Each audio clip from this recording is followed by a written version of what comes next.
한 주간 동안 안녕하셨어요? 어느새 사순 제5주일이 되었습니다. 이제 다음 주일이 주님 순환 성지 주일이고 그 다음 주일이 주님 부활 대축일입니다. 사순 시기 동안 구역 미사를 드리면서 은혜로운 시간을 보내고 있습니다. 어떤 구역은 성당에서 또 어떤 구역은 댁에서 미사를 드리고 모임을 하고 있습니다. 코로나19 이후로 모이는 것 자체가 부담스럽고 낯설게 된 상황에서 이를 회복하려고 노력해 주시는 정성에 깊이 감사드립니다. 교회를 그리스어로 에클레시아라고 하는데요. 이는 모임 또는 부르심 받은 이들의 모임이라는 뜻입니다. 즉, 교회는 모이는 것입니다. 우리는 교회를 통하지 않고는 신앙생활을 할 수 없습니다. 언뜻 나 혼자 성경 읽고 기도하고 혼자 미사 참례하면서 신앙생활 할 수 있다고 생각할 수 있지만 그렇더라도 이미 교회를 통해 신앙생활을 하고 있습니다. 왜냐하면 성경 자체가 교회 공동체 안에서 탄생했고 미사와 성사, 내가 고백하는 신앙도 교회를 통해 모양을 갖추고 전해졌기 때문입니다. 그래서 우리는 이 소중한 살아있는 신앙의 유산을 우리에게 전해준 교회 공동체에 감사드립니다.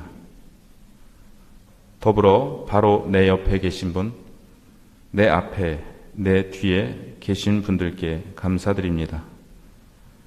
이분들이 나와 함께 교회 공동체를 이루고 있기 때문입니다.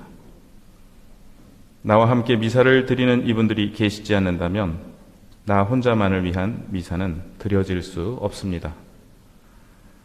저는 요즘 모태신앙에 대해 생각해 보는데요. 모태신앙 아시지요? 어머니 뱃속에서부터 신자인 모태신앙 말고요. 이것 좀 해봅시다. 못해요. 같이 좀 합시다. 못해요. 하고 자꾸만 못해 하고 대답하는 신앙입니다. 다른 본당 신부들 얘기를 들어보면 봉사 좀 해달라고 부탁드리면 못한다고들 하셔서 어렵다고 아우성인데 감사하게도 우리 본당에 많은 교우분들께서 어려운 여건 속에서도 여러 봉사 직분을 희생과 사랑으로 맡아주고 계십니다. 깊이 감사드립니다. 저는 4월부터 실시하는 본당 거룩한 독서 프로그램에 많은 분들이 함께 해주십사 제안을 드렸습니다. 지난 1년간 제가 앞으로 우리 본당 교우들께 어떤 도움을 드릴 수 있을까 기도하면서 하느님 뜻을 여쭈었고 결론으로 내린 것이 앞으로 3년간 교우들과 함께 성경을 읽는다는 것입니다. 지난 2000년간 과연 이랬던 적이 있었을까 싶을 정도로 오늘날 성경 말씀에 대한 가톨릭 신자들의 관심은 매우 뜨겁습니다. 성령께서 우리를 말씀으로 이끌어 주시는 이 은혜로운 시기에 본당 공동체가 함께 성경을 읽고 함께 기도할 수 있다면 그것이 제가 성사 집전과 함께 교우 여러분들께 드리는 최상의 봉사라 생각합니다. 성경 통독을 혼자 한다는 것은 쉬운 일이 아니기 때문에 2주에 한 번 모여서 제가 안내 강의를 하고 강의 후에 나눔을 하는 것이 거룩한 독서 프로그램의 골자입니다.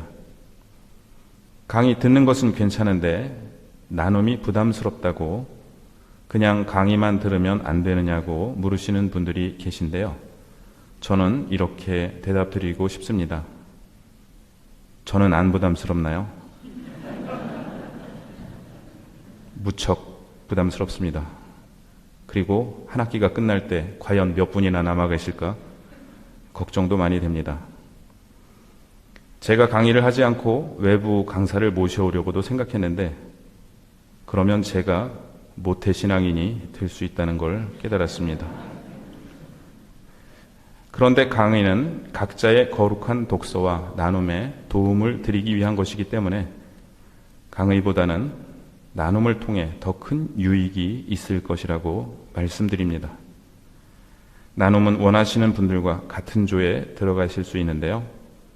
이 나눔조는 매 학기 새로 편성될 예정입니다. 완벽하게 하지 않으셔도 괜찮고 중간중간 빠지셔도 괜찮습니다. 다만 저는 성경을 잘 몰라서 나눔은 못해요 라는 생각만큼은 안 하셔도 됩니다. 안다는 사람과 똑똑하다는 사람에게는 이 모든 것을 감추시고 철부지 어린이들에게 드러내 보이시는 아버지의 이끄심에 맡기시면 좋겠습니다. 지금까지는 나눔에 함께 하실 수 있는 분들을 대상으로 말씀드렸는데요. 함께 하시는 것이 물리적으로 불가능하신 분들은 소외감 갖지 마시고 강의를 영상으로 올려드리고 진도표를 주보에 연재해 드릴 테니까 진도에 맞추어 혹은 각자의 진도에 따라 성경 통독을 하셔도 괜찮겠습니다. 중요한 것은 우리가 일상에서 말씀을 가까이 하는, 말씀을 중심에 놓는 공동체가 되자는 것입니다. 아시겠지요? 네. 오늘 복음에서 감사합니다. 네. 오늘 복음에서 그리스 사람 몇이 예수님을 뵙고 싶다고 필립보에게 청합니다.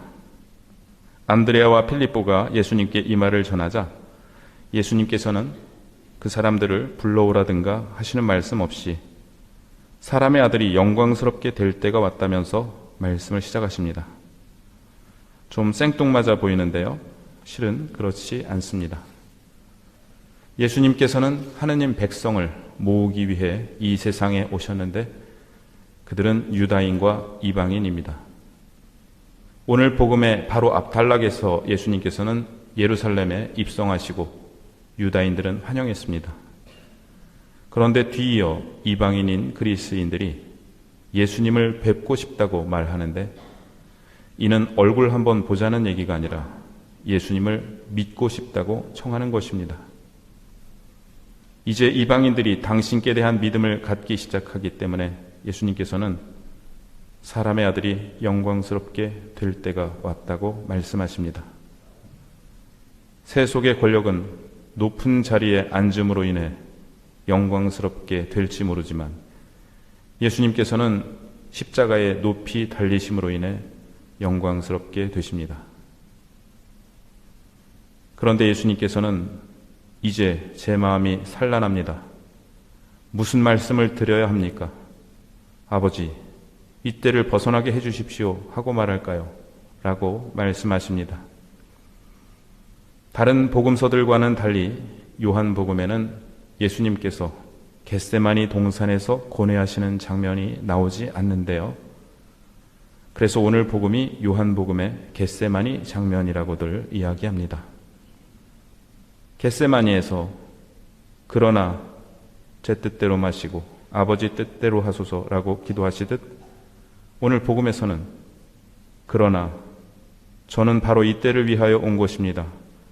아버지, 아버지의 이름을 영광스럽게 하십시오 라고 기도하십니다. 오늘 이 독서에서 히브리서는 예수님께서는 이 세상에 계실 때 당신을 죽음에서 구하실 수 있는 분께 큰 소리로 부르짖고 눈물을 흘리며 기도와 탄원을 올리셨고 하나님께서는 그 경외심 때문에 들어주셨습니다 라고 말합니다. 하나님께서 들어주신 기도는 제 뜻대로 마시고 아버지 뜻대로 하소서라는 기도이고 기도에 대한 응답은 죽음 그 자체가 아니라 죽음을 통한 부활입니다. 언제나 죽음이 최종적인 응답은 아닌 것입니다.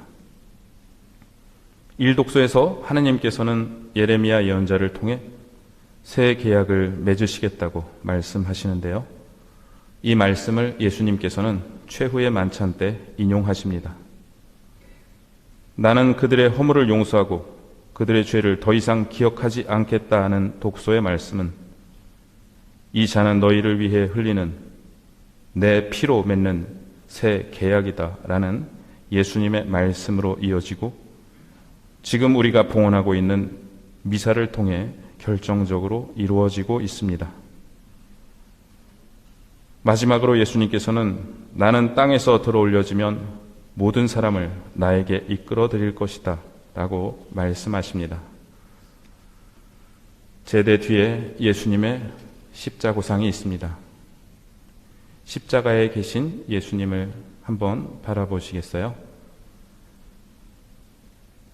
땅에서 들어 올려지신 예수님께서는 모든 사람을 당신께 이끌어 드리십니다. 우리는 그 이끄심에 이끌려 여기에 와 있습니다. 나를 불러주신 예수님께 감사드리고 그 부르심을 알아듣고 이 자리에 나와 있는 나 자신에게도 감사해야겠습니다. 내 가족과 내가 사랑하는 사람 중에는 아직 부르심에 응답하지 못한 분들도 있고 또 잠시 쉬고 계신 분들도 있습니다. 그런데 예수님께서는 당신을 뵙고 싶다는 척만으로도 당신께서 영광 받으실 때가 왔다고 말씀하십니다. 그분들의 마음 안에 있는 주님을 뵙고 싶은 마음, 주님께 대한 이끌림, 진리에 대한 갈망이 열매 맺기를 기도드립니다. 우리와 함께 교회를 이루고 있는 세상의 모든 분들을 위해서도 기도드립니다. 이제 이 세상은 심판을 받는다. 이제 이 세상의 우두머리가 밖으로 쫓겨날 것이다. 나는 땅에서 들어 올려지면 모든 사람을 나에게 이끌어 드릴 것이다.